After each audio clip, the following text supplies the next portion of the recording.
And we're live. What's up, everyone?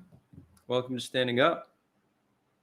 This is actually the first Standing Up that we've done live. All the other ones have been pre-recorded. Decided to switch it up a little bit. If you noticed, I look different today. No, it's not a new hairdo. I got a new webcam. So, improved video quality. Hopefully this improves the general quality of the live. This Thursday, we have a great debate with two new guests, Daniel Brooks and Muhammad. I'm forgetting his last name, but that will be posted on my Facebook and on YouTube tomorrow. I have a very exciting guest today. Her name is Mona Shaikh. I hope I pronounced that correctly. I sometimes mess up my pronunciations. I'm seeing the thumbs up from her. She's not on the screen yet, but I got the word that I pronounced it correctly. I'm not going to introduce her because we're going to get to know her through the next hour. So no introduction needed. I'm very honored to welcome Mona Shaikh, the one and only. Hi, Adarts. Apologies for the slight tardiness. It's okay. I'm Israeli. We're always late. We're on brown people time, so I just wanted to keep it consistent, because we're brown, you're brown. We just wanted to keep it consistent. How are you? Welcome, Mona. I'm good. Thanks. Hanging out. Yeah. How are you? I'm all right. Just hanging in, trying to do the best I can. I have to put a headset on because there's like construction going on in the background here, and it's super irritating. So every morning there's like boom, boom, boom, and you're like, oh my God, this is a freaking nightmare. I feel you, sister. I live in Tel Aviv, and it's constant construction here, so you just can't escape it. So yeah, I bet. I feel the pain. So you're in LA, right? I'm in Los Angeles. Yes. A lot of fires over here. Yeah, are you guys affected by the fires directly? Not directly, because most of the fires are up in Northern California. So we've been getting like just the wind blowing it this way, where the clouds have been very orange. It's been very apocalyptic. It's been very kind of end of days look that we're going for here in LA. Yeah, I mean, it's been a very 2020 kind of scene, right? Should we have expected anything less? No, not in the slightest. No, definitely not. Well, I'm happy to hear you're safe, and it's a great privilege to get to be speaking to you. Oh, you're very kind. You recently made history as the first Southeast Asian woman to do something. What was that thing? So it's South Asian / Middle Eastern, because my mom's side, I'm Persian also. First South Asian, Middle Eastern female comic to perform in front of a crowd of 60,000. So I made history by doing that. Yeah. Amazing. And where that was at a specific event? Yeah, it was emceeing the Women's March in San Francisco. Oh, damn. I just posted on my Facebook that it was in the LA, but correction, it was in San Francisco. Yeah, LA, we're working our way into LA, okay. Considering how politically things are going to go. I mean, if Trump gets reelected, we're definitely going to be seeing a lot bigger marches, I would think, especially the women's marches. So, yeah, I mean, I'm pretty connected with the women's march world. I'm very connected with the LA Pride world, because my show that I do was going to be the official comedy show for LA Pride this year. But of course, because of COVID, everything got canceled. But yeah, I mean, I would think that the rallies would be pretty big, considering if he gets reelected. So, but we'll see. Hopefully not. Fingers crossed. I don't want those bigger rallies. So hopefully not. Yeah, I told you my hunch already that I have a feeling he's going to get reelected. But I guess on the bright side, it gives you some work, right?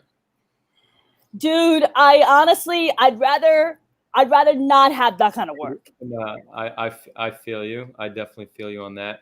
Yeah. First of all, to our viewers here, welcome. Feel free to have a vibrant discussion in the comments, ask questions. We'll get to the questions. I see Tom said something. Shout out to Tom. Let us know where in the world you are tuning in from for the first live Standing Up podcast. As I mentioned earlier, Standing Up is normally pre-recorded. The Great Debate is live, but I decided to switch it up because why not? Yeah. So how did you get to the point where, how did you become a comedian? Where did that come from? Have you known since you were a little girl, or did you have like a psychedelic experience in the forest and you decided? What happened?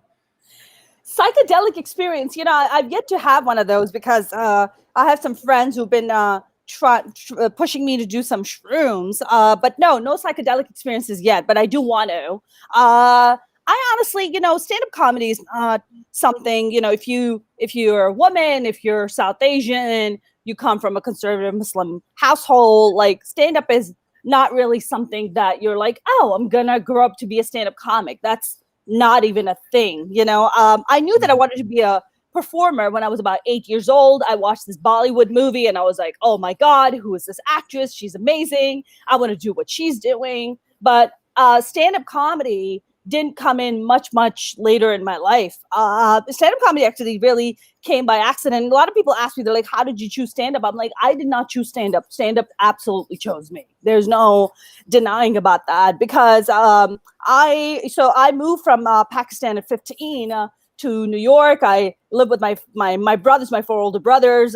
They were my legal guardians here. And when they were here, I remember we used to live in this 1-bedroom basement apartment in Jersey City, very poor immigrant story. And we used to watch Letterman every night, David Letterman. I don't know if you ever watched his late night show in New York that used to be shot.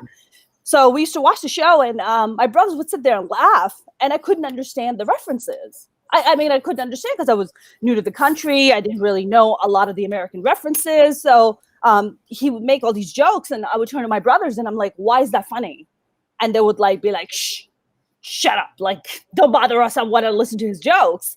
So I kind of made this challenge in my head where I was just like, I'm going to figure out why that's funny. Like, why is that funny? And then, of course, as you acclimate more into society, you acclimate more. You're just like, oh, that's the reference that he's making. Oh, that's funny. Or that's what he's talking about. Oh, that's funny. But even then, like stand-up was not really part of the equation, really. I just wanted to be a stage actor at that point, and that really wasn't going to happen. I remember I was around 17 and a half, almost at the verge of 18, having a conversation with my brothers. And I was just like, hey, listen, I really don't want to go to college. I want to become a performer. And my brothers gave me an ultimatum. They said, either you're going to go to college and become a physical therapist, which I don't know why the hell they were obsessed with that. Or we're going to send you back to Pakistan and mom's going to marry you off. So you take your pick. And I was like, how about neither? Can I curse on this? Or is it? Say whatever the fuck you want. Yeah, I told him, I love my brother. I told them to go fuck themselves. I was like, you all can go fuck yourself. I was like, you don't fucking get to call the shots in my life. I get to fucking call the shots in my life. This bitch right here, this bitch calls the shots. So when I turned 18, I just packed my bags and I left. And I really never kind of looked back. I've been, pretty much on my own. And of course, you're new to the country. I'm 3 years in America. So I mean, really, the audacity at that age and that, would I do that today? Absolutely not, because there's so much level of awareness. And there's also a lot of, fear that comes into mind. You're like, oh, my God, how am I going to get through this? How am I going to pay for this? But back then, it was just this pure kind of ambition and this pure drive to just live your life. And that's really what I wanted to do. And 18 is when I left. And started studying acting in New York City, became this stage actor, but also had a side job that I made pretty good money at. I used to work on the trading floor. I know that's a very big jump, but I started off as an assistant, then became an analyst, did really well for myself. But then the market crashed and I was like, I think this is a sign from God. This is a sign from God for me to do what I want to do. This was in 2008 when yes. the market crashed? Yes. 2008. 2008 is when the market crashed. And I was just like, you know what? I think God wants me to pursue my dreams. So I took it as a sign and started taking these other acting classes and ended up really met this incredible acting coach. And he told me, he was just like, you're funny. And I was just like, I don't want to be funny. I said, I want to be a dramatic actress. And he goes, no, it's not a bad thing. You can be a dramatic actress, but you can also be funny. And I was like, oh, really? That's the guy who discovered Ellen Pompeo. I don't know if you know who she is. No, not familiar. God, what was that very famous show, the medical show that was here? Do you know Jennifer Aniston? You know Jennifer Aniston, right? Yeah. Yeah, so he discovered Jennifer Aniston. He, so he worked with like some really like big names and kind of helped them kind of navigate their career. So I was like, I think he might know what the hell he's talking about. So I respect him. And then I had a girlfriend, and she was like, you should do stand up. And I was just like, I can't do stand up. She was like, yeah, you can. She's like, you're funny. You write all the time, don't you? I was like, yes. She's like, you have stage experience. You don't have stage fright. I was like, no. She's like, that's it. That's stand up. Just go do it. Which is crazy because stand up is a lot more than that. But I guess from her naivete or naive perspective, she was like, yeah, that's it. That's how you do stand up. So I remember doing my first 3 minutes at Comics Comedy Club in Meatpacking District in New York City, which since then, the comedy club has went out of business thanks to my comedy. That's what my stand-up did. It just completely put it out of business. And I remember doing my first 3 minutes and really like crushing my first 3 minutes. And my mom was in the audience with me. Now, the best part about having an immigrant mother who doesn't really have good English speaking skills is that she doesn't understand half the shit that's coming out of your mouth. So all she's saying is, she's like, that is my daughter. She's just like pointing to people. She's like, that is my daughter. And I'm like up there like slinging dick jokes. Like I'm just talking about like all about like the raunchy shit, like whatever, in the beginning you're just doing topical stuff. So I was just doing topical jokes. And I remember this guy walking up to me, this producer, and he was just like, how long have you been doing stand-up for? I was like, oh, that was my first time. And he was like, there's no way that was your first time. I was like, yeah, dude, that was my first time. Never done stand-up before. He was like, oh, he's like, you should come back and give me your information. I want to book you on a show. And I was like, I don't even have material to do on your show. Like, this is my first time doing open mic. And I remember like 2 or 3 weeks after I did my first open mic, that club's booker was watching me and he booked me on the main stage. And I recently found the footage of the first time me doing stand-up on stage, and I couldn't watch it. I was like cringing when I was like, oh my God, this is so embarrassing. I was like, I can't watch it. It's just like when you go back, you're like, I was such hot shit. The embarrassment is probably just testament to how much you've improved. So I'd say it's a good thing that you feel embarrassed by your original stuff. Exactly. Because you watch your old stuff and I was like, oh my God, how could they possibly tolerate this? This is horrible. I would never book this. I would never book this comic. This is a horrible comic. Wow. But they were very gracious and they were very open. But yeah, I remember watching that. And then I kind of I had a manager at the time and she was like, you should move out to Los Angeles. And I was like, why? She was like, you'll do way better in LA. There's a lot more TV and film there. And since I had already started doing stand-up, I actually auditioned for a lead role in a Steven Spielberg project. Got a call back, got a producer session, and my manager was just like, you need to move to Los Angeles. Like, that's where you need to be because that's where your opportunities are. And of course, as it happens, I moved to LA and all the auditions disappeared. And I was like, this is nice. I moved all the way across the country to have 0 auditions. But the thing that really kind of turned me off from acting was I was up for a lead role in a feature film in New York. It was like an independent film. It was like a $2 million budget. And they kept bringing me back. Like the director kept bringing me back. The producer kept bringing me back. And they just wouldn't give me the role. And then at the end, I lost the role because they told me that I wasn't hot enough. And I was just like, that's what the fuck it takes to be fucking hot? Where's the fucking skill set? And the actress, what was that? That's fucked up. It's so fucked up. And they were like, you're not hot enough. I was like, that's all I need. Thank you. I'm out. Goodbye. I'm just going to do stand-up. You guys can go fuck yourself. I don't need this. And I've just been doing stand-up. And honestly, single-handed greatest choice I could have made.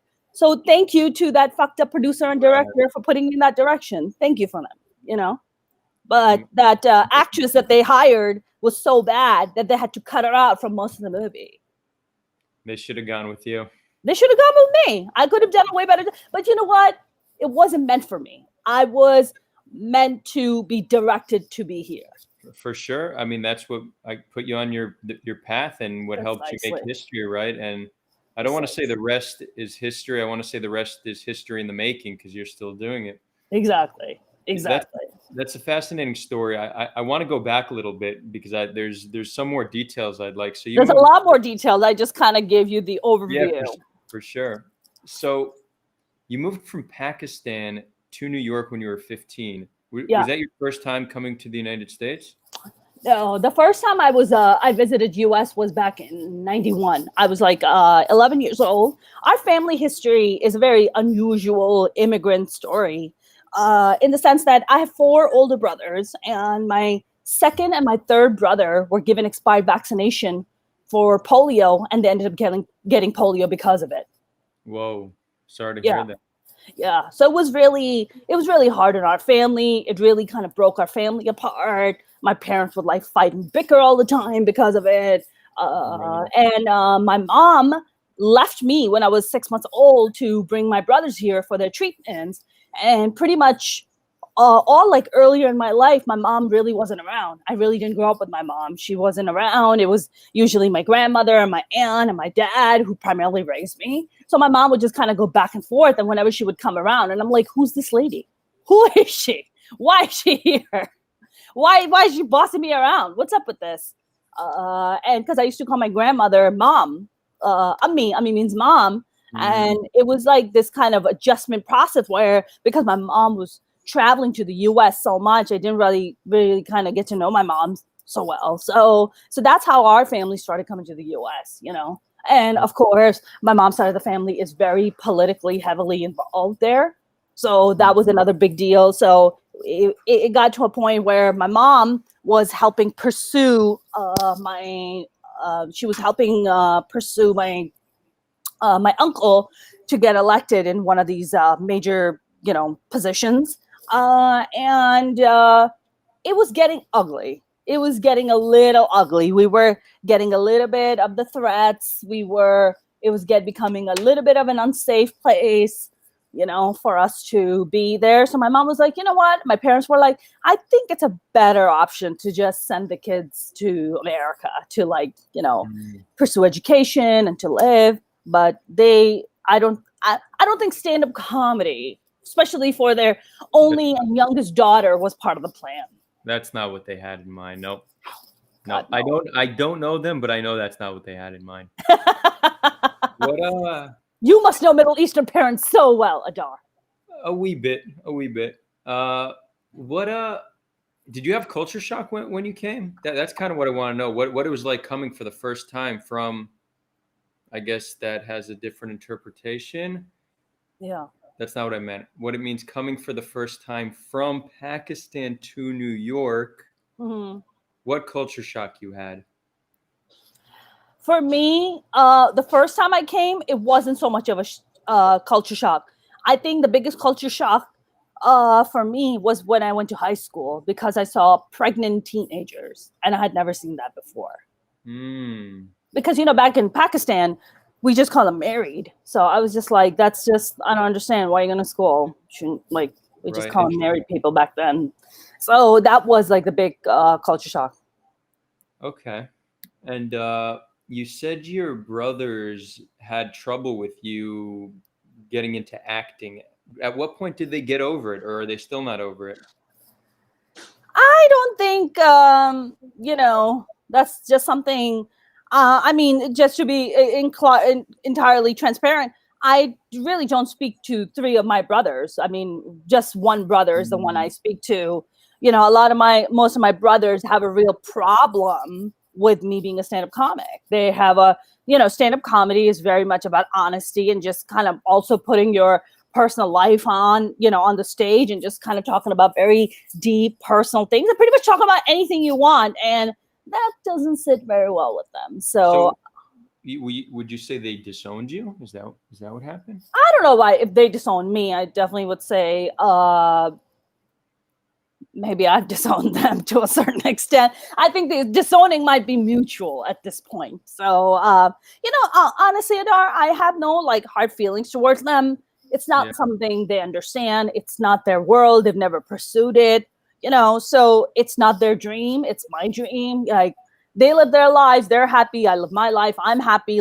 I really don't care. In the beginning, you're the youngest child, you're the girl. You're like, oh my God, I want to kind of have them some kind of support. I want to have some kind of validation. But after a while, you realize that the only validation you really need is yours.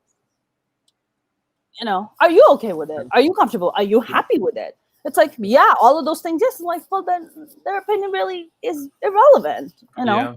Whether they like it, whether they want it or not, that's on them. That's not my problem. I'm with you completely. And, we mentioned taking psychedelics at the beginning. I think, you said you haven't tried it yet. So I think that'll be an awesome experience for you. But I think your brothers might need it even more than you so they can liberate, Yeah, exactly. Yeah, I doubt it if they'll ever. Sometimes my brother has a problem even learning that I smoke weed. I mean, he's just like, oh my God. My mom was visiting me and I was making her get high with me. And okay, so that probably upset them. Yeah. One of my brothers was just like, can you not do that? I'm like, do what? And he's like, make mom get high. I was like, she's so much better when she's high. I was like, I promise you. I was like, she smiles with her teeth out. You can see her teeth because she usually doesn't have her teeth out. You see all her pictures smiling. She's like, and I'm like, but once I took her to a show and they had these weed cupcakes and she didn't know they were weed cupcakes. And she ate 2 of them.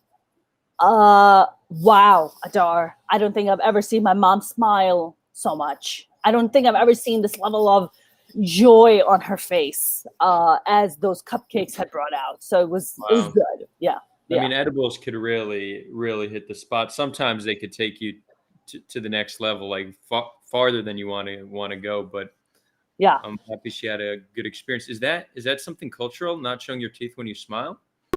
I think it is. Yeah, showing emotions is you just kind of keep. Everything is reserved. We don't talk about our family in public. You keep what are other people gonna say? How are other people gonna judge you? So we don't talk about our personal problems on stage, which I definitely do. We don't talk about anything that's happening internally. We don't talk about anything sex related. We don't curse in public. So I literally break every single rule. So I am every South Asian parent's worst nightmare.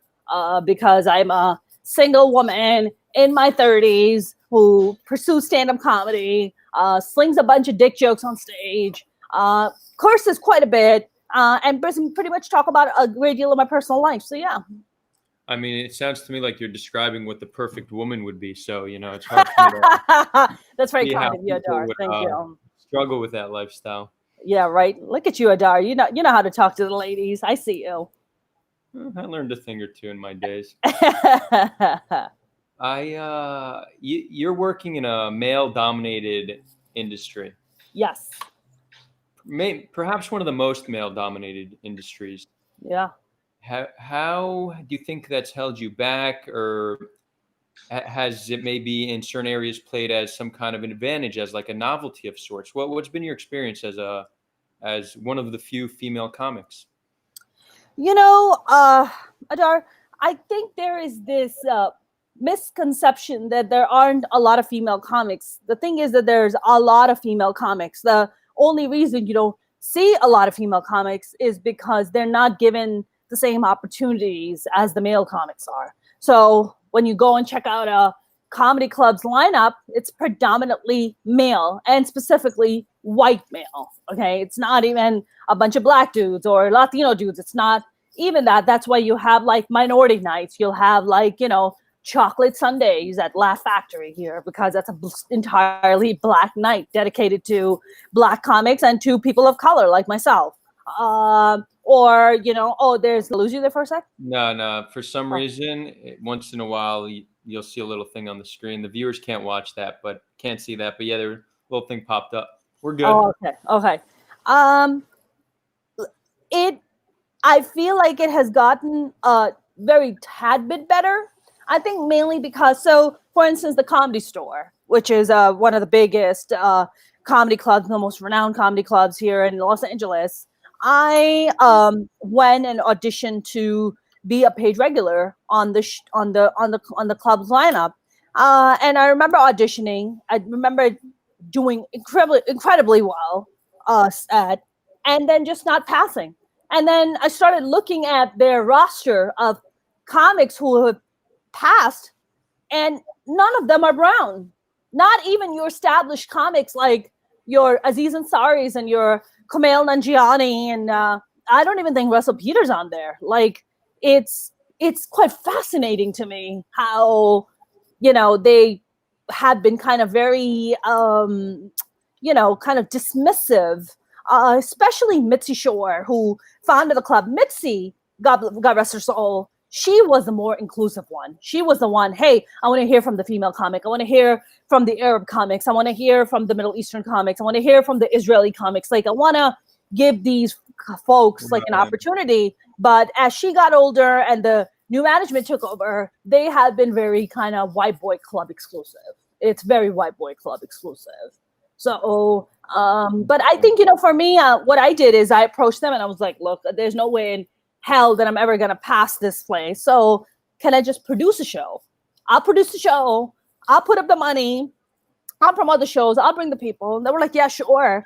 And I made history there as well, being the first, again, South Asian, Middle Eastern person to produce a successful comedy show. So Comedy Store, I've been very lucky. I've had some really big names come through. I've had your Tiffany Haddish. I've had Rami Youssef. I've had Eliza Schlesinger, Nikki Glazer. I mean, these are like really big names in the comedy world. I don't know. Do you know who these people are?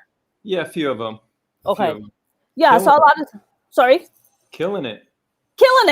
Just, and then I was like, this club, the club wasn't really supporting what I was doing because it was becoming more and more very white boy exclusive. So I was like, all right, I'm just going to take the show and I'm going to make it a touring show. So that's what we did. And I took it to, first I kind of tested it out. I took it to Orange County. I don't know if you've been to Orange County, but Orange County has become very diverse, very big Asian population, very big South Asian, very big Arab population. So I took the show there, and the first one of the shows that I did there had 300 women show up to watch the show. Wow. Yeah. And then LA Times called me up. They're like, hi, did you know that you're like the talk of the town? I'm like, what are you talking about? They're like, yeah, you're the talk of the town. They were like, everybody wants to get a ticket for your show. And I was like, yeah, I was only expecting like 80 people on the show. And this is right after emceeing the Women's March. So I'm at the Women's March and I'm seeing all these ticket sales come in. And I was like, is there something wrong with the system? Like, what's going on? Are these false? Like, did they make a mistake? And by the time I got back and they were like, yeah, the 80 room, I was like, the 80 room is not going to work out. I need like a 300 seater. So they gave me a 300 seater and we just packed the room out. It was literally one of the best shows I've ever done. It was incredible. And pretty much after that, we've just been like killing the show. So my shows, I predominantly focus on like Arab Girls Night Out and Armenian Girls Night Out and Persian Girls Night Out and, Desi is a slang way of saying South Asian, so those are the people. And it's incredible how that market is starved. It's not even catered to. So when they find a show like mine, they're like, oh my God, I must go see this show because I'm just giving all these women opportunities, the comics that you didn't even know existed. And they're so talented and they're so amazing, but they're not going to be given competition. They're not going to be given any kind of breaks out of major comedy clubs. Right. I want to try to break this down a little deeper in a non-controversial way. Easier Yeah. said than done, but let's try. So there's more male comedians than female comedians. Mm-hmm. It's possible that either for cultural reasons or biological reasons, on average, right? We're only talking about average. It's possible that men just seem to prefer to go down that career path that will create some disparity. That's Mm-hmm. just one potential explanation. Then there could be the barrier to entry. If the majority of the people who are booking Yeah. comedians happen to be white males, let's say, they Mm-hmm. may, and not even consciously, right? This isn't a form of blatant racism. They're not thinking, I don't like women, I'm not going to book them. They may Mm-hmm. just subconsciously be giving preference to people who look more like them. And then the solution to that would be to raise awareness, A, about this issue, but also B, to try to get more women and minority groups in these positions of power so then Yeah. they can, help bring a fair representation. And then another aspect that might play into it, is it possible that the way they're booking it is just based off what they think will sell better? So do they think that maybe the majority of people who go to comedy clubs are white males? So if we book a white male, they're more likely to show up. Mm-hmm. So I'm just kind of putting different ideas that I think might play into it. I Yeah. actually have a feeling it might be a combination of everything just mentioned. But what you said something very important, that it seems like they just realized the market. You said 300 women showed up. They're seeing a market. What happens when you book a female comedian, right? It Mm-hmm. seems to bring out a market of its own. So it seems like this might be the single most important aspect of what we're talking about, because if comedy clubs realize that it's, and again, I'm just we live in a world where people are just doing acting in their own self-interest. I don't think that we can necessarily change that, but let's just you know feed like play into that drive that people have to benefit themselves and say, okay, well, if they could see that it's advantageous for them to book female comics because women will then show up, then they're going to start doing it more. So I'd say that with the increased awareness of good representation, does it seem like we're making good progress? Would you agree that we're in the right direction? You know, yeah, let's tackle the first part of it, right? Sure. Is it, I think in the beginning, like, especially, you're with the start of your, the wonderful and amazing Lenny Bruce, who I absolutely love and gives a lot of credit for so many of the comics today. If there was no Lenny Bruce, there would be no George Carlin, there would be no Robin Williams. I mean, Lenny Bruce really took the bullet for all of us. He was kind of like our Christ in a way, because the authorities really came after him and they really destroyed his career. Because he wasn't allowed to talk about, controversial topic. He wasn't allowed to curse. He wasn't allowed to talk about sex. I mean, he really broke the barrier for comics to have that freedom. But I think predominantly, I mean, you've also had female comics like your, Marla Maples and, like some of the older female generation, but predominantly it has been male. There's no denying about that. But Right. I feel like what has happened, then you also had your amazing Joan Rivers and Ellen DeGeneres was coming up and, and Paula Poundstone and all these amazing female like Rita Rudner. They were also there and they were really breaking into even a tougher market than I'm breaking into. In that sense, because there's a lot more acceptance and there's a lot more conversation about diversity and representation now than ever before. But I think what comedy clubs are doing is that when they don't see people like myself as mainstream people, we are only reserved for ethnic nights, right? Like nobody wants to come and watch Mona Shaikh talk about her journey and her personal life. Nobody wants to talk about, nobody wants to hear Mona Shaikh talk, but you don't know that. You don't know that. Like you've never booked me, so you don't know that, right? If Mona Shaikh can go out and pull in 300 people here and 250 people there and 150 people here, clearly there is a market, right? There is something going on here.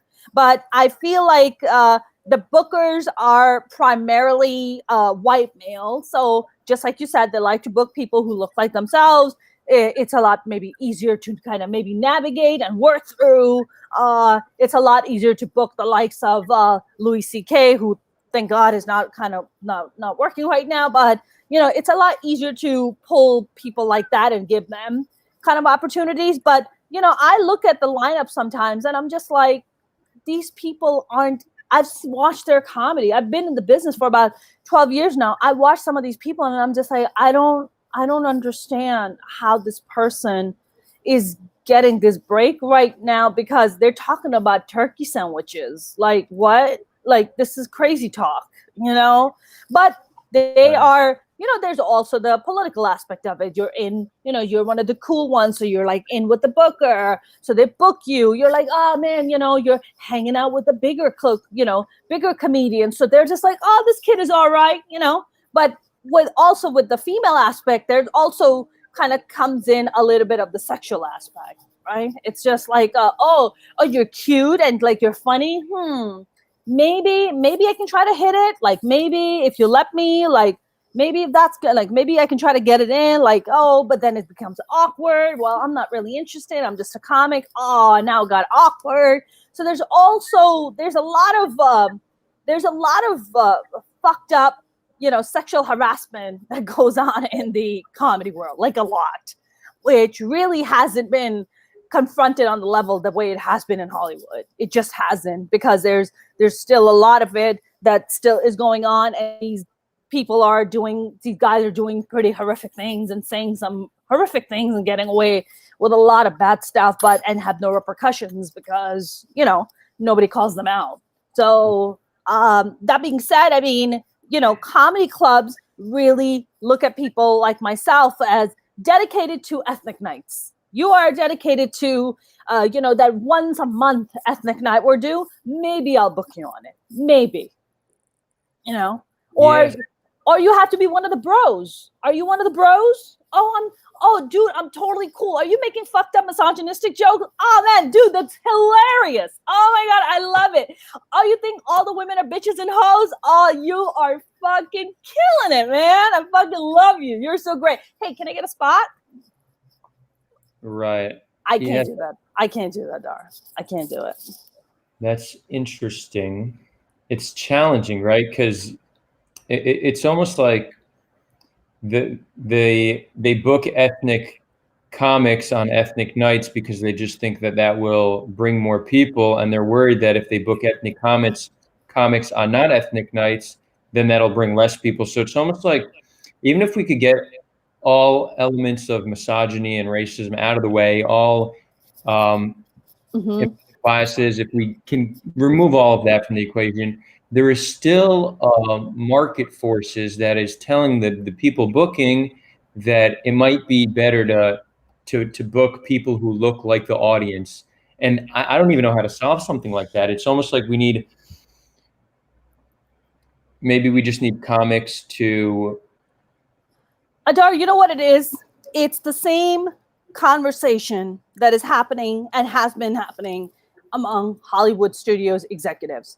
For the longest time, Hollywood studio executives said, well, we can't put like an ethnic person as a lead role because it's not going to make money. It's not going to sell. Oh, we can't have, and then comes along the massive franchise of Fast and the Furious with a super diverse cast, makes a shit ton of money worldwide.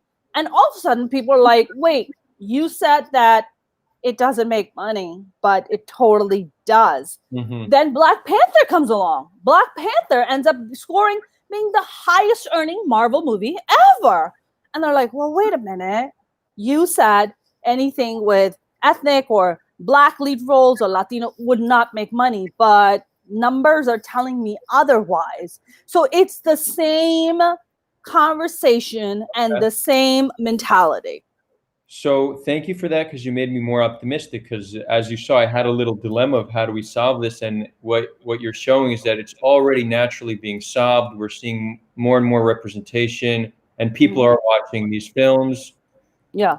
And I would actually say, if we look at it in terms of African American comedians, some of the most loved comedians amongst white Americans are Dave Chappelle, Cat Williams, Chris Rock. So we've broken that barrier, right? So there's a crossover where we're seeing that comedy humor is universal, right? It sees no race or gender or language or sexual orientation. It's universal, and I think that's what we're slowly starting to see. So you're part of that, smashing that glass ceiling, I guess. Yeah, 100%. I feel like I think what I am part of that kind of maybe first or maybe first, more like first generation of like South Asian, kind of Middle Eastern females that are going and kind of breaking that ceiling, you know, kind of paving the road for other people to be like, hey, this is possible.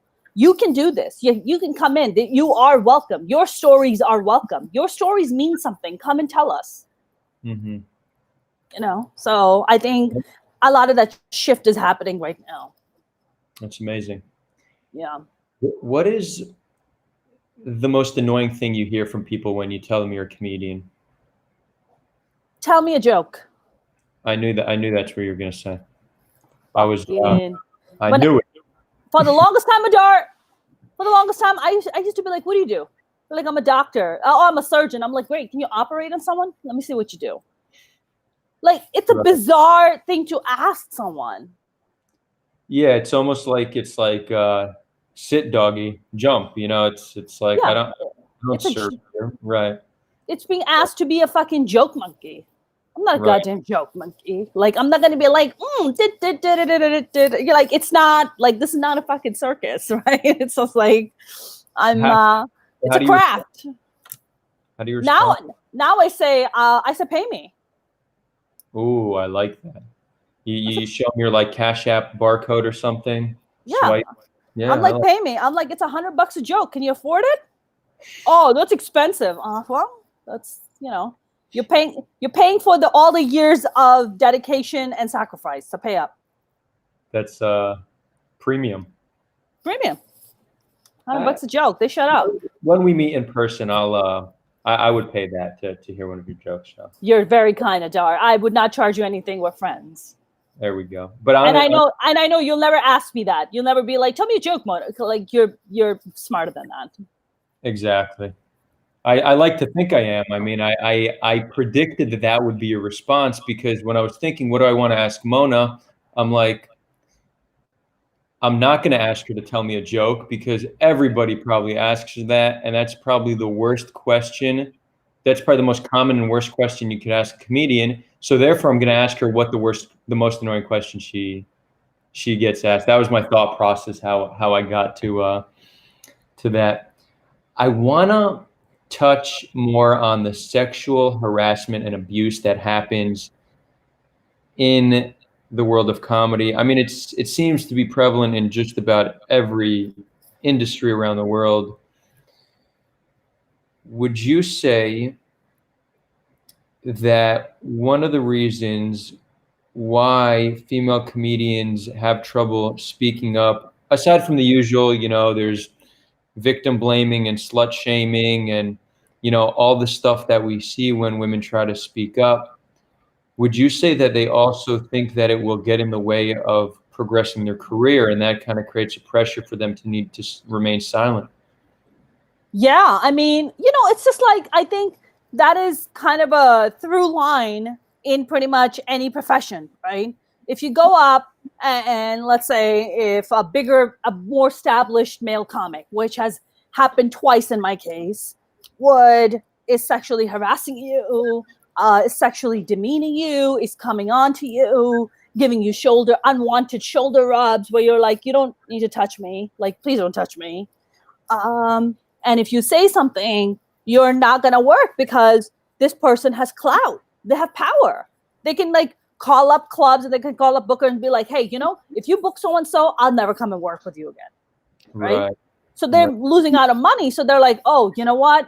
This female comic is not even that established. So it's, you know, whatever. We can just dismiss her. So I feel like, you know, that was definitely the case with in Louis C.K. situation. I don't know if you know the entire story of it, Do you know the story?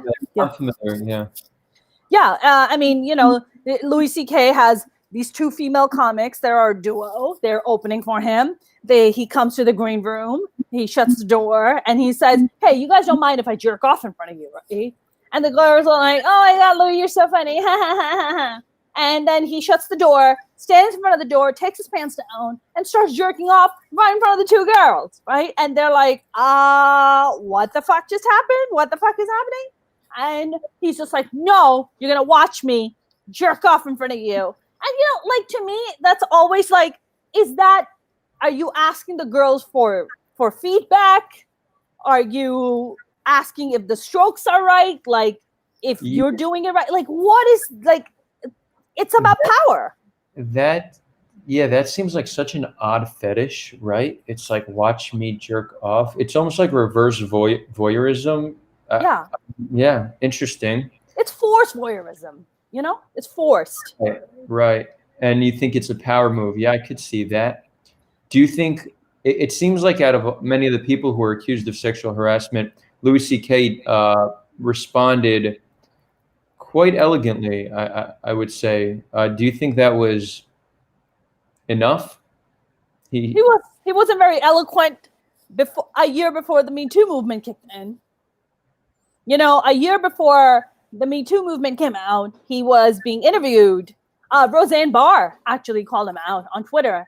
And she said, "Louis, we all know what you've been doing and sexually harassing female comics, and your time's going to come. It's all going to come to light." And he was just like, And then Vanity Fair, this woman was interviewing him and said, "Louis, there have been accusations and conversations happening that you've been sexually harassing other females and female comics." And he goes, "I don't pay any mind to those things. They don't mean anything to me. They're just stupid accusations." And then a year later, when the Me Too movement happened, he was like, "Oh, fuck. Now the shit is really going to hit the fan. Right. I better come out and confront it rather than somebody else telling the narrative. Let me go and try to take control of the narrative." And he was like, "Yeah, I'm so sorry, this and that." It's like, well, but a year ago, you were cocky as fuck. Like, a year ago, you were just like, "Fuck these bitches. I don't care. They don't mean anything to me." And now you're like, "Oh my God, I am so sorry. It was just so, I just didn't." And it's just like, no, you're only doing that because you know the Me Too movement was going to come and crush your career. That's why. You thought that maybe if you jump ahead of the game, then maybe you can try to take control of the narrative, but that's not going to happen. Right. So you think too little, too late. Too little, too late. He was trying to play the system. He was trying to play the movement. He was just like, "Oh yeah, I totally was like apologetic." No, you weren't. Right. That's interesting because it poses a challenge. I recently wrote a post. There was recently a horrific gang rape incident here in Israel. I heard about that. Yeah. So it reawakened an important conversation about aspects of rape culture that need to be addressed, misogyny. And I decided to write a post speaking on this issue, but also addressing that I very much was a part of that culture. The way I would talk about women, that I would, hit it and quit it, as they say, that right. I would consider sexually liberated women sluts. Yes. So I was very much, I didn't always have clear understanding of boundaries and consent, right? I was just what you'd call a typical dude. So for me, it seemed clear that let's start by owning our shit, right? Take responsibility. We could change. We could evolve. We could learn. And also, I've been going through the process of trying to reflect on my past and see if there's anybody I need to reach out to apologize to. Yeah. And there's not many that I could remember. I spent a lot of years of my life partying, so perhaps, who knows, right? And again, I don't think there's a single woman in this world who says Adar sexually abused me, but I'm sure there's women who feel that I've made them uncomfortable. And that's to me is just enough, it's worth an apology. But what you bring up an interesting point that it's almost like Louis C.K. could have almost been seen like he's preempting it in order to do the right thing, but he was just preempting it to cover cover his ass. Yeah. So it's like, what's that balance? How do we find that balance, right? Because I want men to own their shit, right. recognize how they've acted in the past, and I want them to reach out and apologize. This is part of reconciliation. This is what we need to be doing. But how do we make sure that it's not? I guess it just shouldn't be an automatic forgiveness, right? Just because you own your shit doesn't mean you shouldn't be held accountable if you did something bad, right? So it's the balance. It's let's own our shit, and if you did something horrific, face the consequences. That being said, I think that it's hard to expect men to publicly go out there and acknowledge something, especially if it's going to have some kind of social repercussions, right? It was easier for me to do it. Financial repercussions too, massive. Yeah. I feel like it was a bit easier for me to do because I know that I haven't done anything horrific, right? So it's easier for me. But I'm sure that there's a lot of men who have done horrible things, and for them to come out is just not. They're not even considering it.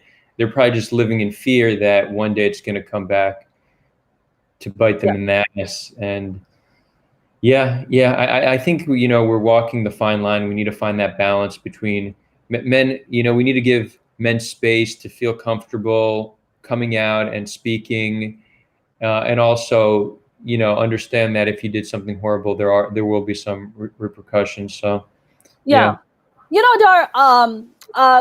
here's the thing. There's one thing about making a woman uncomfortable. There's another taking your dick out, jerking off, then intimidating the women, saying that if you open your mouth, or I'm going to marry you, which is what Louis did. That you have to kind of stop and be like, what else is up your sleeve? Have you raped women that are terrified of coming out?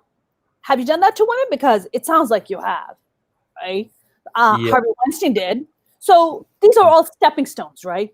Making a woman uncomfortable, making sexual remarks, sexually demeaning the woman, physically touching her when she doesn't want it. Next thing you know, drugging her, then that leads to rape, right? And then there's these stepping stones of the encouragement. Oh, I did this bad thing and I didn't have any repercussions? Great. Let me take it a little step further and a little step further. These guys did not just wake up one day and were just like, I'm gonna rape a woman. Bill Cosby just didn't wake up one morning and said, I'm gonna give quaaludes to women and rape them. He was testing the ground. He was testing the waters, probably. He was just like, oh, I touched her, nothing happened? Oh, I'm a powerful man. They can't say shit.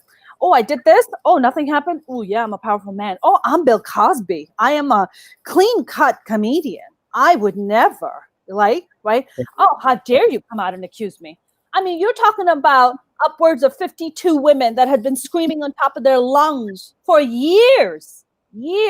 Nobody gave a shit what these women had to say. They were dismissed as money hungry, attention hungry. They were, slut shamed. They were called whores. Or you probably threw yourself at him because he's a famous man. Try to make money off of him. Over 50 women that were drugged and raped and demeaned and dismissed. Okay, that's a very powerful thing. Yeah. And the only reason Bill Cosby was held accountable is because Hannibal Buress, who is also a black male comic, not a white comic, a black male comic, who went on stage and called Bill out. He said, Bill has been raping women for years, and these women have been dismissed. And that clip went viral. And that's how all the other old cases resurfaced. And they were like, yes, these women are like, yes, we've been saying this for years. This man is a rapist. So there's these levels to harassment. There's levels to it, right? If you make a woman uncomfortable, yes, you know what? I'm so sorry. I didn't mean to make you uncomfortable. I apologize. I'll be more mindful. And you genuinely are apologetic, and you're absolutely going to work on changing your attitude. It's another to be giving quaaludes to women for years and years and raping them and then totally shrugging it off and saying, I'm a powerful man. What are you going to do about it? Right? Right. It's a very different thing. So I say this thing where people should be calling the shit out within their own communities. What do I mean by that? If you're a white guy who sees another white dude who's a fucking rapist, call that shit out. You can do that because you're within that community. If I am within, in my community, you're talking about Middle Eastern or South Asian male comics, I'm gonna call the shit out in my community. I'm gonna, of course, call it out if somebody else does it too. But it's the people holding other people accountable within their own communities. Hold your people accountable. You did something shitty, I'm gonna fucking hold you accountable. Don't fucking do that shit because it reflects poorly on all of us. Don't do that shit. Don't fucking say that. Don't do that. That's Right. Don't do that shit. If a Muslim woman comes out and starts making anti-Semitic remarks, I'm gonna shut that bitch down. Shut the fuck up. Don't talk about that shit. This shit is not welcome. Check people within your communities. Check them. I'm with you. Accountable. Hold them accountable. No, that's not cool. You cannot say that. You cannot do that.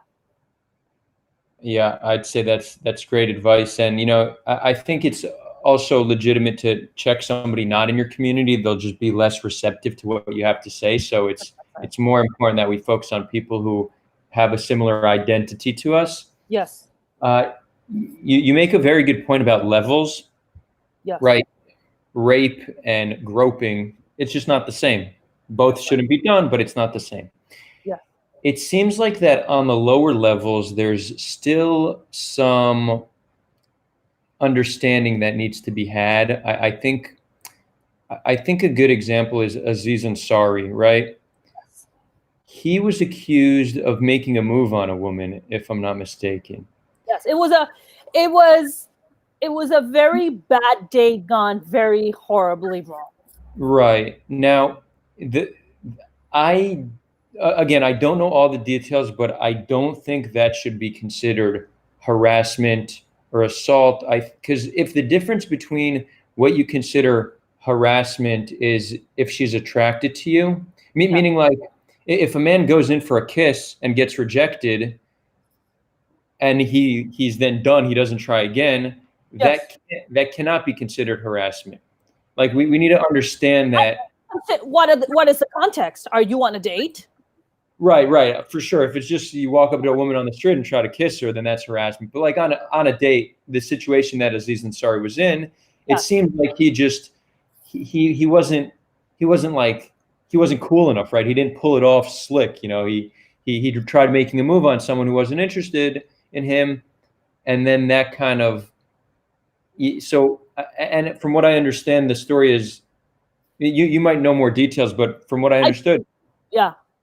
Go ahead. Finish what you said. I was just gonna say, from what I understood, it's not like he was persistent. He kept trying. It's just he was awkward in his attempt and did not succeed. And maybe, he had some expectations. Maybe the woman didn't even see it as a date. She just saw it as something professional. That made her very uncomfortable, and rightfully so, right? I'm not in any way trying to negate what the woman who he made a move on felt. The question is, we should just accept that is a level of discomfort that might come sometimes in dating that does not classify as harassment. Yes. In Aziz's case, I read the story, I read the details, I read the accusations. This is a girl who met Aziz Ansari, knew who he was, very famous guy, clearly very well off. They go on a date, they go back to his place, and he's trying to make the moves, and I think they kissed, and then he was trying to take it to the next level, and she was like, no, I'm not ready to do that kind of thing. And I think what happened in Aziz's case is that he wasn't picking up the emotional cues. He's not picking up the emotional cues that he's making her uncomfortable, right? Right, okay. And she's like, no. Then she kisses him, but then she's like, no, I want to kick out with you, but I don't want to fuck you. So there's so pick up the emotional cues, which brings a very massive point. Men around the world, it's a global phenomenon. From a young age, boys are told to not act like girls, don't show emotion, don't cry. What are you, a girl? Don't cry. When you start telling a human being they can't express themselves, the feminine thing or the sensitive things that they do is is only reserved for the women and it's not for you, even though you're human and you're absolutely entitled to those emotions and to experience those feelings. Those boys grow up to be like, yeah, I'm a fucking macho man. I don't feel these things. You know what? You also cripple them emotionally because now they're not picking up fucking emotional cues. You're fucking up the process of the emotional cues. You're telling boys that they can't be sensitive. You're telling them that you're not, don't read the emotional cues. This thing that you're feeling, it's not real. Dismiss it. You're fucking up with their emotional cues. You're telling them that it's not okay to do that. It's fucked up. And I think in general, this is something that should be reinforced through our education system for both women and men. Emotional intelligence is one of the single most important qualities any human being can have. And it's something that obviously some people are naturally have more, some people have less, but everybody can improve their EQ. And the fact that this isn't taught in schools is just crazy. So I'd say, and maybe having a more robust conversation about consent, right? So when I was at Burning Man last year, and they're very, very strict. They have 11 principles. The 11th is consent. And, when you have 70,000 people in the desert for a week together, being free, using substances, you need some kind of code of conduct to keep people safe, or even not only safe, but also having women not be in uncomfortable situation after uncomfortable situation after uncomfortable situation. So what they do is they really take a stricter stance on consent. And if you want to put your hand on someone, even on their shoulder, you need to ask permission. You just need to ask permission to touch someone. Yes. Men need to ask women, men need to ask men, women need to ask men. We all need to ask each other if we want to put our hands on someone. Now, because of how we're programmed, it seems foreign to do this, and it's even frowned upon, right? It's almost like a sissy move. It's viewed as a sissy move amongst men, and also I think many women would find it a little bit passive, not strong. If a man asked if he could make a move, if the woman was interested, right? Let's say a woman's interested in a man, and he's like, "Can I kiss you?" It almost takes the romance out of it. Yeah. So there's all these social pressures against adopting that type of consent. But if we really think about it, we don't really ever know if someone wants to be touched. Like I have friends that sometimes I'll just put my hand on them. Maybe they don't want to be touched, right? Maybe someone doesn't like having their leg rubbed, right? We just don't know what somebody likes unless there are lovers, right? When you're very close to somebody, you could know. But it almost seems like we should change our societal norm and get over the concept of it being sissy. And this will take work both for men and women to acknowledge that this is okay behavior, and just start asking. What do you think of that? Can you see that becoming a reality? I feel like it's I think it's a necessity at this point, given this kind of dam that has been broken by the Me Too and the Time's Up, because a lot of men are lost. There are good guys that are just lost. They're like, look, I don't know. I'll give the example of my own brothers. My brothers, I grew up in a very testosterone-filled environment. I'm the only girl. I grew up with 4 brothers and a dad. Very alpha, very macho, very testosterone-filled. My brothers, when they started dating and going out, they were fucking clueless. It's their wives who were just like, you can't say that. You can't do that. Don't act like an asshole. And they were the ones who were checking them and kind of giving them all these tools that they didn't have before, because my mom definitely didn't teach them. I was the youngest, so and for me, they would actually shut me down when I was a kid, when I was like, I'm a feminist. And they were like, feminist, stupid. Oh, shut up, and just be dismissive. Now, these are the same guys who are hardcore feminists, have multiple daughters, and are all about girl power. This is what happens, right? That what kind of immersion, this is what happens to you when immersion happens. Like, you're more educated, you're more informed about things. Like, oh my God, I've been doing it all along. Nobody was really there to kind of check me or to show me that this wasn't the right thing to do. I feel like these kind of just like you said, robust conversation. Also, nuanced conversations need to happen. So both sides are on the same they're on the same playing field. They said they understand things. They're like, oh, we have made it very clear and repetitively made it very clear that this is okay, this is not okay, right? People are still going on dates where the girl is like, I'll kiss you, but have a good night. And the guy's like, no, but just a little, like, hey, can I maybe grab a titty, maybe grab an ass? It's like, no, grabbing asses, no grabbing titties. It's just a kiss. Have a good night, right?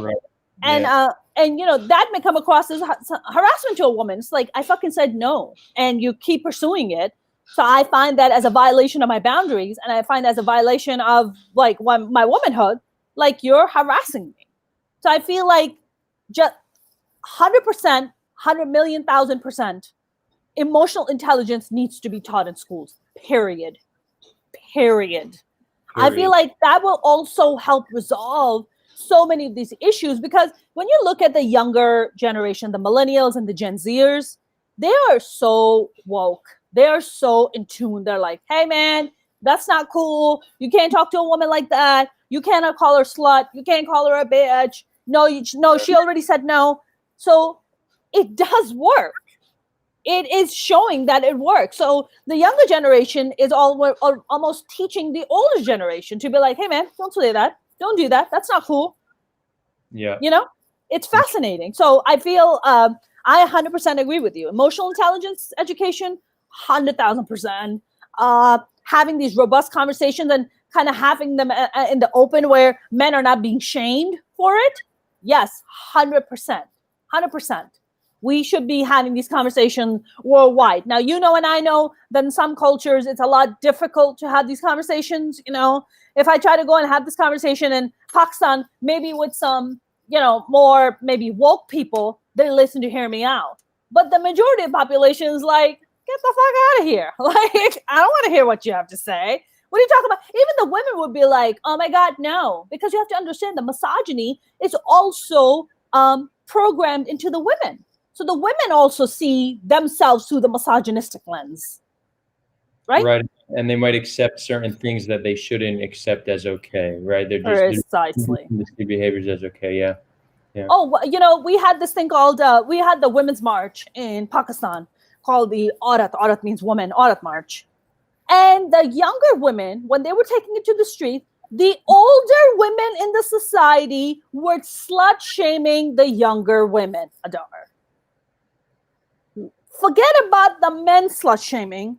Even fellow older women were slut shaming and saying, I'm all about freedom, but why do you have to wear jeans? Why do you have to wear such tight clothes when you go do the march? Right. Actually, I can wear whatever the fuck I want. Actually, miss. Like, I don't need your fucking permission. That's what the entire movement is about. It's about liberation and freedom. But you're talking about a society that has tremendous amounts of challenges, not just among men, but also women that are deeply misogynistic, who, they're working against their own interest. Right? Yeah.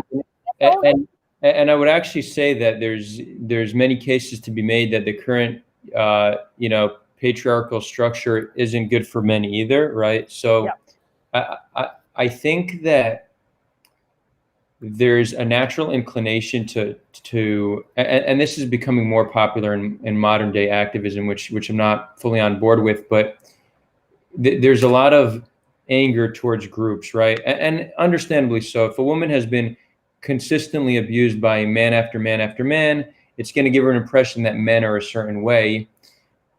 So it's understandable where that feeling and where that anger comes from. But I think we need to recognize that people, both men and women, are products of their environment. As we see, there's women who have internalized misogyny and men who have internalized misogyny. Why is the man more responsible for that internalized misogyny than the woman?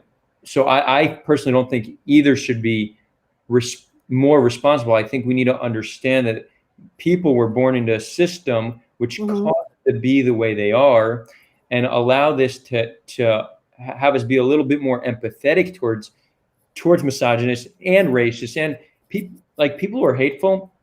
I have compassion towards them because they weren't born hateful, right? Mm-hmm. They're born in a system, in an environment which caused them to be hateful. And I think if we can kind of, right, again, anger is justified, but if we could find a way to express that anger and then have a way to turn that somehow into empathy towards the other, I think we have, that'll give us the opportunity to reach a lot more people. Because what I see, many men become defensive. They're like, rape culture doesn't exist, misogyny doesn't exist, right? They get very defensive. We even see that we have almost as many down votes on this video as likes, right? Why the hell would anybody dislike what we said? It's just, a fun chat, but they're triggered by it. And I speak to many men who get triggered and they feel like they're being blamed for something they didn't do. So something about how activism's taking place, it's being translated. And again, same with racial justice. Many white people feel like they're being blamed. So I want us to find a way, and I advocate for this constantly, and I'm in disagreement with what mainstream activism is today, because I truly think if the majority of men are triggered by the feminist narrative, and if the majority of white people are triggered by the Black Lives Matter narrative, and if the majority of non-Jews, and from experience, are triggered by the anti-Semitic narrative, then it's too easy to just say, well, they're just triggered, they're just fragile. Okay, sure, we could say that, but that doesn't solve our problem. Right. People are getting triggered because they feel like they're getting attacked. They feel like they're being blamed for something they're not doing. So I'm looking for ways how we could reform activism and approach these topics in a way that makes people open to hearing what we have to say. And I think empathy is empathy and clear communication is just, I feel like it's the way to do that. So, I mean, I agree with you on that, Adar. I feel like I 100% agree with you. It's just like, I know everybody now is right now, especially the way America is, and even people just around the world, it's all about identity. It's like, this is who I am. This is the part of group I'm with. And if you're not with it, I'm not with you. You can fuck off. And I don't want to have this conversation. And it's like, well, wait a minute. We only have one planet to exist on. So we have to find a way to get along. We have to. We can't be living in our little nooks and then just isolating the rest of the world. We can't possibly be having this, we have to find some kind of a bridge. And I 100% agree with you. Empathy is a very key thing. Clear communication is a key thing. I feel like the fact that somebody, and I think there are conversations that are happening, that people need to kind of have like these open, honest conversations, be like, I don't know. A guy can be like, I don't know what to do, or I feel, lost if I go on a date and I kiss a girl, but she's also giving me kind of like cues that she wants like me to like keep going, but she keeps telling me no. So I need some kind of an understanding, right? And in that situation, I say, if a girl keeps saying you kiss her, and then she's like kind of giving you that mixed signal, it is better to just be like, you know what? I had a lovely evening. Have a good night, and I'll talk to you soon. Right. Peace out. That is the best thing you can do for yourself. You didn't put yourself in an awkward position. You didn't put her in an awkward position. You took charge, and you were like, you know what? Because also, you also have to understand from a female perspective, maybe she's confused. Maybe she's trying to think and process. She's like, I like this guy. But, for women, I'll tell you on dates, what happens is we talk to a guy, we're talking to him, we really like him, we go on a date. Next thing you know, he ends up at your place, or you end up at his place, you're making out, you're just like, I don't know if I want to sleep with this guy or not, but if I sleep with him, then he's going to think I'm a slut. He's going to be like, oh, I'm easy, and he's probably never going to call me again. So maybe I need to make him work for it a little bit more. So maybe I won't sleep with him. So you have to understand that women have been taught this narrative about how men think. So we're getting these kind of hot, cold things because some other woman gave me some horrific advice that that's what men want. And then dudes are getting terrible advice from other dudes oh, that's what a woman wants. Oh, a woman wants a dick pic. No woman in her right mind wants an unsolicited dick pic, gentlemen. Let me speak weird. for women. Why do people do that? I mean, you don't need to be a genius. Like, who thinks that? I know it happens a lot. It just, I don't understand why someone would think that's somehow gonna attract them. It's like, oh, you have a nice dick, let's fuck. Like, that's not gonna be the reaction you get from sending a dick pic. So I've never understood that. Adar, you want to make a woman, you want to turn a woman on, you want a woman to fuck you, send her your bank statement. Send her your 401k, okay? Send her the picture of your house, okay? That shit, she will be there in a hot minute. She'll be right there. She'll be like, I will be right. I have seen your retirement plan and you have a very diversified portfolio. I will be right there, okay? But men are giving terrible advice to men saying, oh yeah, woman wants a dick pic. And women are like, what the fuck? Because dudes are thinking like dudes, right?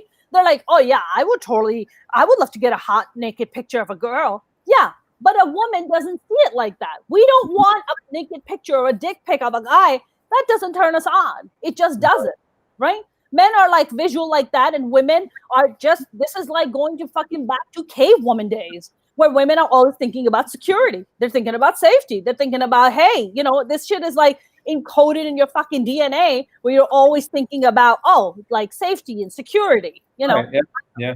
I know some women might be like, that's not true. I mean, for fuck's sake, like just look at how, just look at the dating patterns really around the world, how women, that's why women don't like unsolicited dick pics. It's just not a thing. Maybe there are some women who like it. God bless. I'm not shaming them, but most of the women, including myself, it's just like, why'd you send me that? Right. You brought up biological differences, and I actually enjoy that conversation. I think so much of the difference between women and men is actually easier understood if we look at evolution. Yep. I purposely didn't get into it today just because it's controversial. It's a can of worms, right? And I wasn't sure that you'd be down to have that conversation, but I actually think that let's do it. Yeah. So I'd say on the next one we schedule, let's take a deep dive. Today we talked about many societal aspects of the relationship between women and men, but I think next time we could focus on the biological ones. And it is interesting. Maybe I'll leave with one, because there is something related to comedy. Actually, there's a theory as to why men are more likely. I mentioned at the beginning that it might be that men are just more interested in going into the career of comedy, and that might be purely societal. But there's actually a theory that there's an evolutionary explanation, and it's that women had to be selective, right? A woman can only be impregnated by one man. She should find the best genes.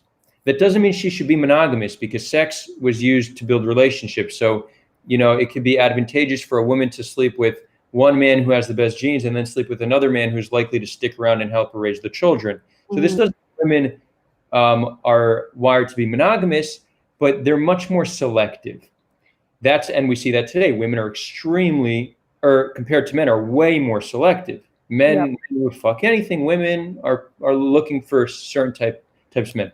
The most advantageous strategy for a man is to just have sex with as many women as possible. Why not? It doesn't cost him much. It's just sex. He comes, she might get pregnant. His genes are spreading. He doesn't need to carry the child, and often he doesn't need to care for the child. So our sexual reproduction strategies are vastly different. And this, I think, causes many difference in just innately who we are, right? And we're just talking about averages. This doesn't say anything about an individual.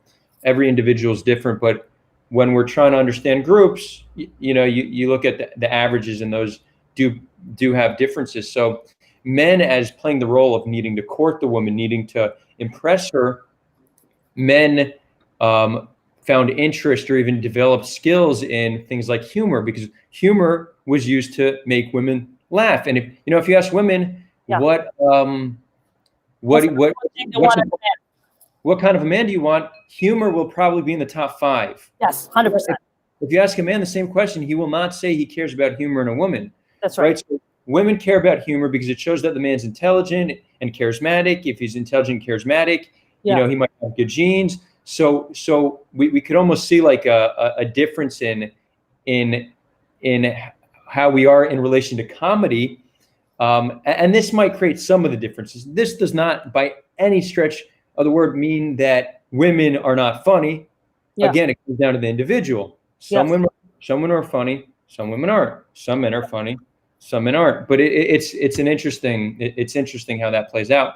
I don't know how much utility there is talking about this, because I think when people hear this conversation, they're like, oh, okay, so it's just biological explanation. Misogyny doesn't exist. There's no barrier to entry. So I think we need to be careful with how we have this conversation. But you know. Yeah.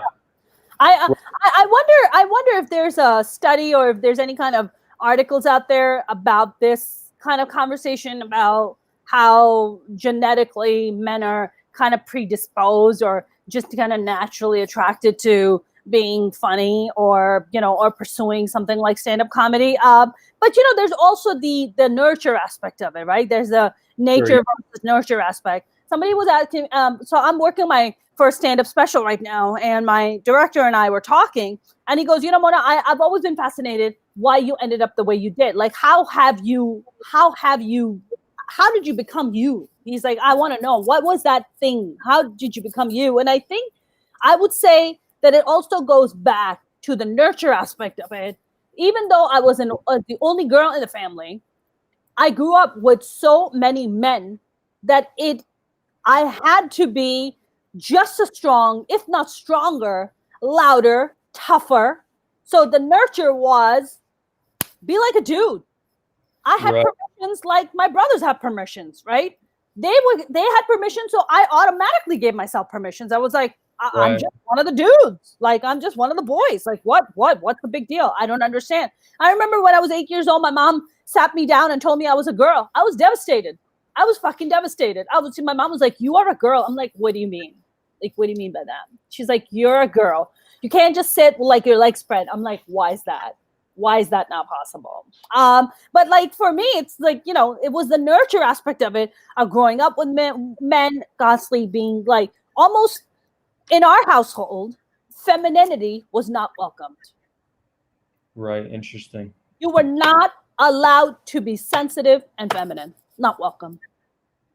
Not the mother, not the sister, not the daughter. You are told to be as tough as the boys.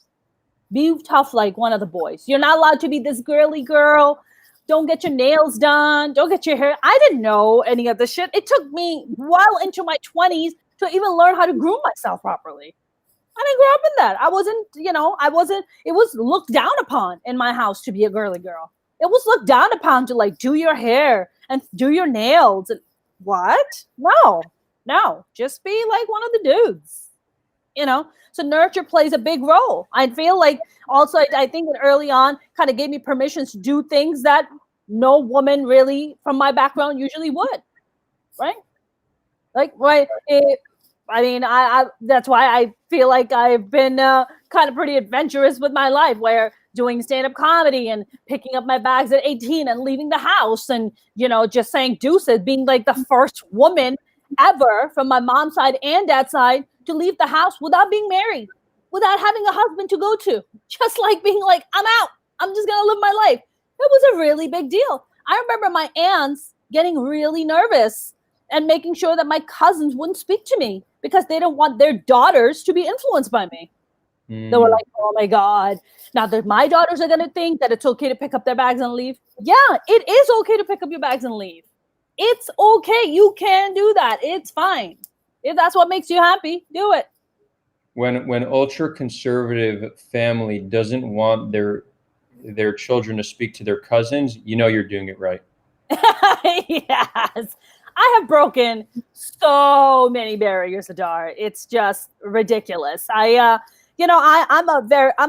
talk a great deal about it. I was talking about it yesterday on my live stream about generational trauma.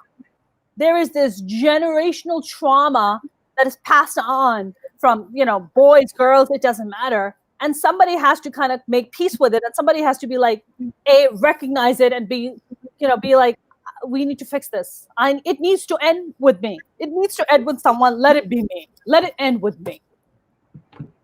So I think I've kind of made that my kind of life mission, to be like, let the generational trauma end with me. Well, I think you've done it. You've broken that generational trauma, but not only have you done it for yourself, you're inspiring countless other women to do the same. So, I truly appreciate what you're doing. And I think, it was a great pleasure speaking to you. Are there any final thoughts, final words? Final thoughts? I honestly, I really enjoyed this conversation. This was a really fabulous conversation. You know what it is also, Dar? I think a lot of times it's difficult to have these kind of conversations with somebody of like a Middle Eastern background, who's Israeli or South Asian. So I really appreciate, I listen, I'm a fan of yours. I really love your openness, your wokeness, your desire to learn more and grow as a person and spiritually, like how open you are. So I really, really appreciated this conversation. Thank you so much for having me. It was a great pleasure. And, we'll definitely do this again soon. Yes, I'm down. For those viewing, you could find all of Mona's contact information in the description. If you haven't already, give this a up vote. Unless you don't like it, then give it a down vote. You're free to do how you want. And if you're new to this channel, subscribe. We do cool stuff all the time. We're going live this Thursday for an awesome debate on the Israeli-Palestinian conflict. And with that, friends, from Tel Aviv, Israel, and from Los Angeles, California, United States, signing off.